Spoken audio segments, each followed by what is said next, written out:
ఇంత హాయిని మరిచిపోదు మనసు. ఒదిగి ఉండి నీ వాకిటిలో బదులు కోరి నే నిలుచున్నా. దారి తెలియని చీకటిలో వెలుగు చూసి కాదంటానా. ఊరించి ఇది ఏ మాసం?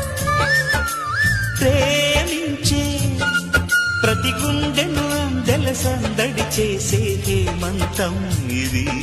మన సొంతం అయినది. కిలకిల నవ్వే కోయిల కోసం వచ్చింది మధుమాసం. మిలమిల